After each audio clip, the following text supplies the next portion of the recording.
عثمان ایک بہت نیک اور رحم دل لڑکا تھا۔ اس کے پاس ایک پالتو بلی تھی جس کا وہ بے حد خیال رکھتا تھا۔ بلی بھی عثمان سے بے حد پیار کرتی تھی۔ ایک دن عثمان گھر کے صحن میں موجود نیم کے درخت کی چھاؤں میں لیٹا آرام کر رہا تھا کہ اسے کسی پرندے کی سریلی آواز آئی۔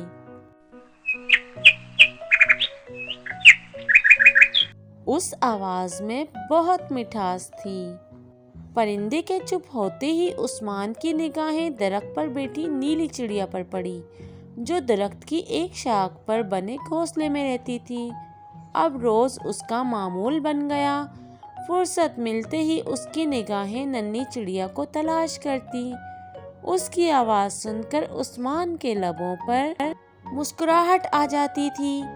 عثمان کی دلچسپی چڑیا کی طرف ہوئی تو بلی کی طرف توجہ کم ہو گئی، اس لیے بلی چڑیا سے حسد کرنے لگی۔ ایک دن جب عثمان گھر پر موجود نہیں تھا تو بلی درخت پر چڑھ گئی اور گھونسلے کی طرف چھلانگ لگائی۔ نیلی چڑیا بلی کا نوالا بن گئی۔ چھلانگ لگانے کے نتیجے میں بلی کے ساتھ ساتھ گھونسلہ بھی زمین پر آ گرا۔ عثمان گھر میں داخل ہوا تو اس نے چڑیا کا گھونسلہ زمین پر گرا ہوا دیکھا اور بلی منہ پر لگے خون کو صاف کرنے میں مصروف تھی۔ عثمان ساری بات سمجھ گیا اور اپنا سر پکڑ کر درخت کے نیچے بیٹھ گیا۔